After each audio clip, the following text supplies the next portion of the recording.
Hi, everyone. Welcome to the live stream of the She Boss Money Show. It's Friday at noon, and every Friday at this time, we will be getting together to discuss an issue or a topic that is important to realtors and business owners, and also what I like to call money owners. Now, one big disclaimer, I am still getting used to this format and working through the technical glitches and figuring out how to share my screen and moderate the discussion. So if something doesn't work and you have a question and I don't answer in time, please be patient and forgiving. I will address all of your questions, whether it's online or offline or next time. With that, and also one big disclaimer, nothing that I discuss here can be construed as investment advice and something that you should act on as a recommendation. So if there is anything in this Facebook Live or the lessons or topics that we speak about that attracts your interest and you want to act, please reach out for personalized meeting or a recommendation, because we will make sure that it's a recommendation that is right for you. So again, this live is for informational purposes only. With that, let's get started on the topic that I want to discuss today, which is building a proper financial house for realtors. I want to discuss this topic because of the current situation in the environment in the real estate market. I don't know a realtor who is not affected by this environment in a good way or a bad way. And depending on your opportunities and your challenges, you may want to make different decisions.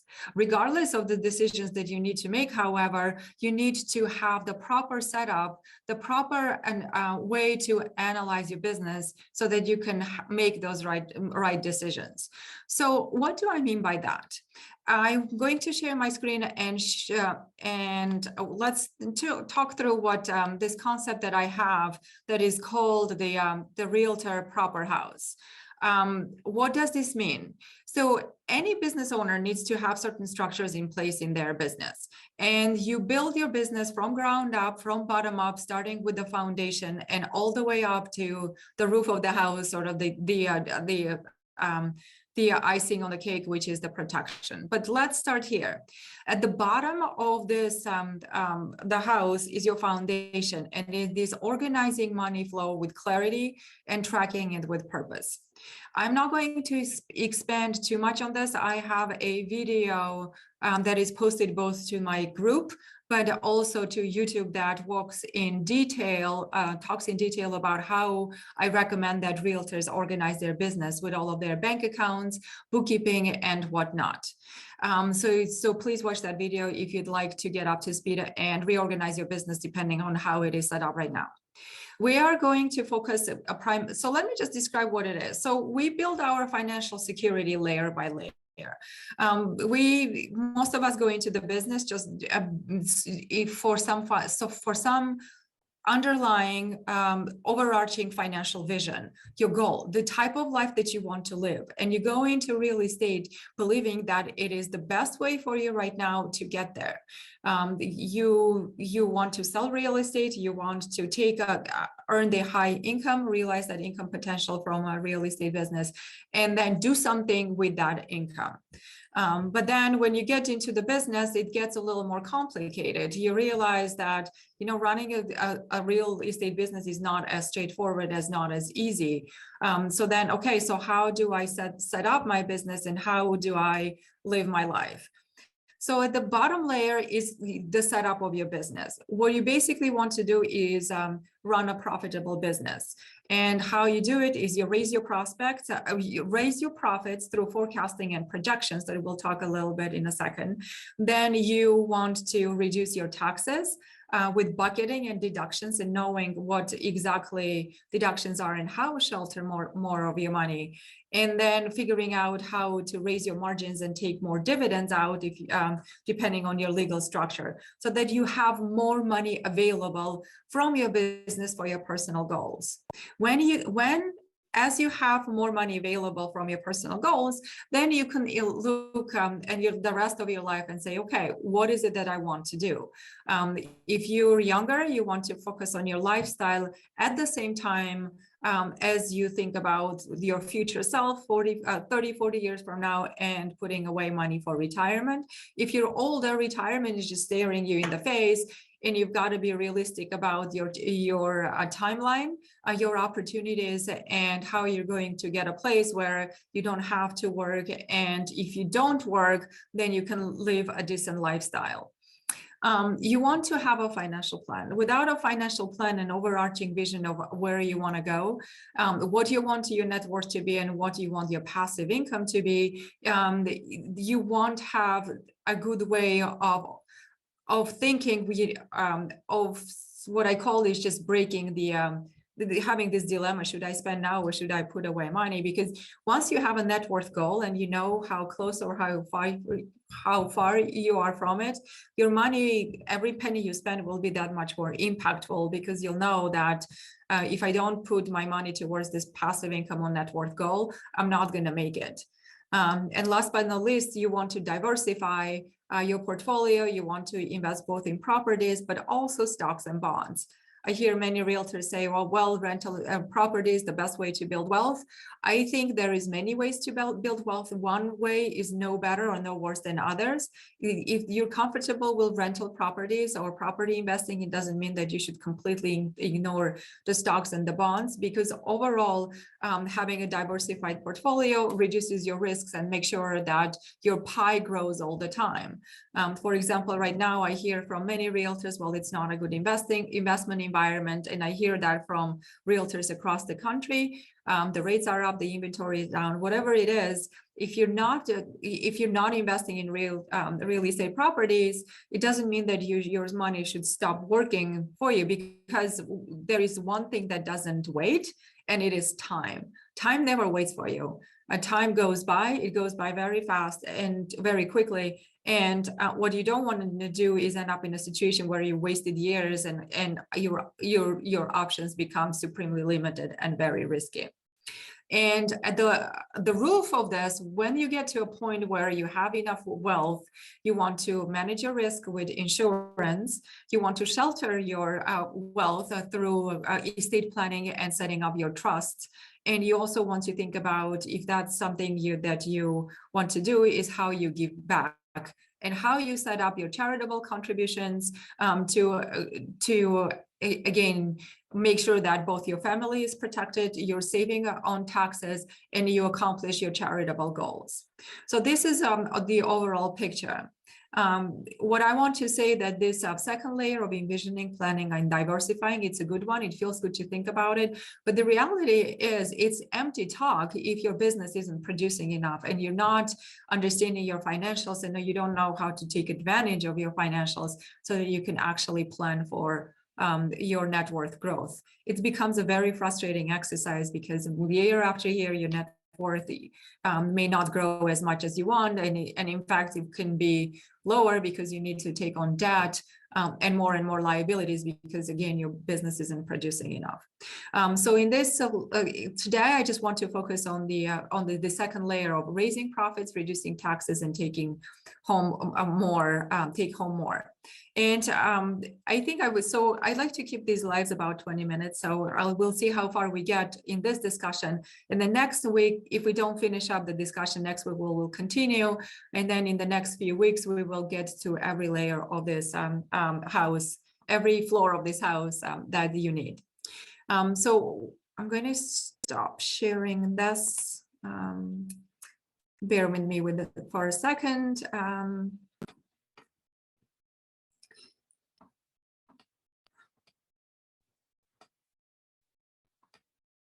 The first thing you want to do is make sure that you know what your income statement is. This is how you will figure out how to raise your profits. Your income statement is your income, which is mostly your commission, and you deduct expenses from it to arrive to your gross profit. After this gross profit, you absolutely want to make sure that you have retirement savings taken care of. And then once you deduct your retirement savings, you will achieve your taxable income. And from taxable income, you'll deduct your taxes and you will get to your net income. So this is a pretty straightforward picture. And what you want to do is say, okay, well, I have never seen an income statement. I don't know what it is, and I don't know how to put it together. This is where you will, what you want to do is work with a bookkeeper or a professional, financial professional who can help you there. But what I want to do today is introduce you to something that is not extremely, maybe not extremely exciting or sexy, but it's called the chart of accounts. And if you work at Keller Williams, luckily for you, Keller Williams provides something that is called the chart of accounts. And what it is basically a description of your business. When you look at your business, even if you're not very diligent around your money, if you're just starting out, you know you have expenses. You know that your commission comes in, you pay the cap, you pay referral fees, you pay your co-brokes. There is money that's going out of your commissions. And then in the end, you're left with some of money that you need to allocate to your expenses, your lead generation, your technology, command, whatever it is that you're using. So these are all aspects of your finances that you need to look at. But how exactly do you lay them out, and how exactly do you look at your business through the lens of financial reporting? Every business has something that is called a model. A model of your business is basically how it's structured, how it's put together to describe your business in a way that makes sense for you, both from sort of business perspective, logical perspective, but also something that you can turn into financials and project forward. All real estate businesses are very similar in terms of their model and how they're set up. So let's look at the model, and what this chart of accounts does, which we'll look in a second. It actually helps you to model your business. So let's look at this chart of accounts that Keller Williams provides for you, that you can use to model your business and get to know it really well. So if I can, hold on, just give me 1 second. I don't know. And my favorite part, of course, technology, and not seeing this model when I'm trying to share my screen, but hopefully this should do it. All right, here we go. The chart of accounts. So what chart of accounts does is actually the Millionaire Real Estate from the book that if you work at Keller Williams, you know really well. And that's what it says. It's chart of accounts. And just an aside, what you use this chart of accounts for is to have it in QuickBooks and load data into every one of these accounts. These accounts are a base for you to categorize your expenses. So if you go to a bookkeeper who doesn't know much about real estate and you still want to work with them, you say, hey, I need to load this chart of accounts, and you need to work with your bookkeeper to categorize your expenses in a way that is laid out in this chart of accounts. So the chart of accounts is available at Keller Inc. as part of the resources. So again, let's look at your income. So you can see that at the top of this chain and the top of this spreadsheet is your residential income. And how it's broken down is your listing income, sales income, building, new construction income, referral income, and all types of income. And then as you go down this list, first you look at your income, then you look at your cost of sales. What are the commissions that are paid out to your brokers? What are the royalties, your caps? Everything that goes out as cost of sales is described in very good detail here. So this tool is both an educational tool so that you know what is it that's possible out there, and compare your business to this business and see are you getting referrals and paying out referrals? What are your transaction fees, and everything that's possible for a real estate business. Then you get to your expenses, and this is where it gets very interesting. You look at your compensation. If you're paying any compensation or salaries to your staff, to your assistants, to your admins, any professional services that you use, any benefits or payroll that you're paying, and that would be the top of at the top of your expenses, and by far your most the biggest expense in your business. Then you look at your lead generation and your growth. What are the activities that you're doing to grow business, whether it's prospecting and marketing, all the types of advertising that you're doing. These are laid out in a really good detail for you, and not only laid out here, but there is a good description of all of these sections and what they mean. So if you have a question about how you should categorize your expenses, you can just look into this chart accounts and figure out what to do about it. And as you go down this list, as you go down this chart of accounts, you can see what are the expenses that you should be thinking about and you should have in your business.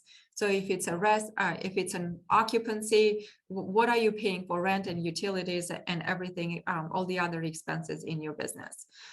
So this is, when you first look at it, at this chart of accounts, it may be pretty overwhelming, but trust me, you'll learn to love this because it will cover the great majority of your needs as far as setting up your finances go.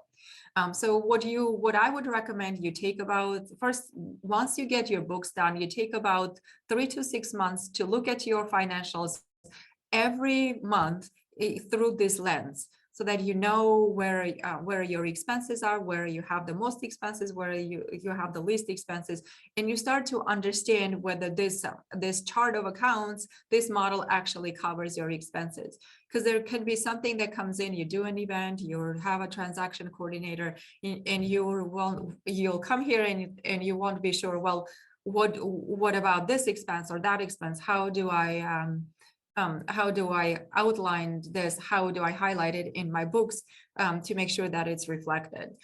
So this is the base of your learning about your business.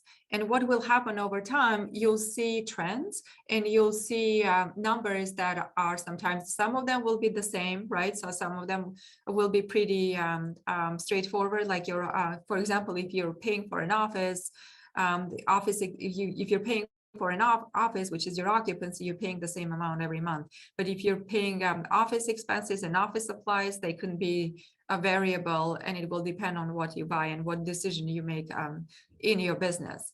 And what will happen again over time, you learn to recognize where your strengths are and where some of your challenges are. If these expenses are become higher or lower over time, you will also see how your business is moving forward. So why is it so important to look at the chart of accounts and also your business in this way? The first and foremost is well, the first reason you want to look at your business in a very structured model way, so that you know what your model actually looks like, and you can look at your profit and loss and see how you did, and pay taxes and have an accurate representation of your business so that you can pay taxes at the end of the year. But the more important things that you want to, and actually, yes, cover. So you want to know where. So three things. First is understanding your profit and loss and having an accurate representation for your taxes. The second thing, the second level and the layer that you will put on once you understand your model is measuring the return on the investment. Every expense that you need to put in, you need to be able to clearly articulate what it is doing for your business. If it's an office expense, it's pretty straightforward. Well, I need to work somewhere. I need to have the attention span. I need to have the clarity. I need to have the community. But if it's lead generation, it's a little harder to measure. So you want to understand the return on investment on your marketing activities, and that takes time. That takes effort and asking good questions. But without a base of knowledge and without base of numbers, it's hard to start asking those questions because you don't have the visibility and you don't know where to start. By far, to me, as a financial planner and also a business owner, the most important impactful benefit of having a chart of accounts and a model of your business is the ability to project my business forward. It's laying out the future of my business today. And it's basically, in the absence of a crystal ball, I always say that the projection, your business projection, is your crystal ball. What you can do is, when you look at an income statement, it says Ideally, what you want to do is lay it out by month, January, February, March, April, May until December. And month by month, you want to have your income, your expenses, and your net income. When you do a projection, you basically say, okay, we're in March of 2023. What do I want and what do I forecast? What do I predict that the April, May, June, July, and the rest of the year of 2023 will look like? And again, you may say, well, I have no idea. It's not even a year. It's in the future, and real estate is volatile. I don't know what will be the factors and how much it will be. But this is an extremely important planning exercise. Again, if you know your business, you've been looking at your books, you know the cadence of your business, you know what percentage of transactions you complete in the first quarter, second quarter, third quarter, fourth quarter, and you can lay out is basically both forecast, a goal, and a benchmark for you to use going forward for your business. So if you put together a forecast, say it's March, you put together a forecast for April. Well, guess what? At the end of April, mid-May, when you look back at your actual numbers, you can look at two sets of data. One is your actual numbers, what you did, and one is your forecast. And then you compare them side by side, and you say, well, how did I did relative to how I wanted to do? Did I achieve my goals? Did I not achieve my goals? It's super straight, super clear, without any hesitation or any doubt how well you're doing. It's very eye-opening. It's very realistic, but it will also motivate you to do better and accomplish bigger and bigger goals. So again, I'm going to look back real quick at this at the slide so that you know where we are in this process of looking at building a proper financial house.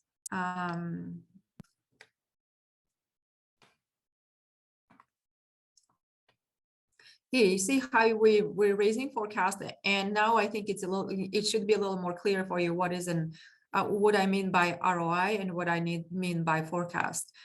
And I know I just described things without going into detail and looking at a sample. In the next couple of sessions, we will look at a sample, and then a sample of a forecast, so that you have an idea what a profit and loss looks like versus what a forecast looks like, and how you compare those together. And next time we'll also look at how you reduce your taxes, what are the tax buckets, how you create them, how you maximize them, and what you do to both increase your deductions and shelter your money. I hope this presentation was helpful, and you took at least something out of it, at least some nugget of information that will help you in your business. And with that, I hope, again, I'm going to, I don't know if anybody's watching. If you are and you have some questions, I'll be happy to answer them on offline. And my goal is to grow this group, and my goal is to grow these Facebook Lives and become a really valuable, important resource for realtors who want to build financial freedom.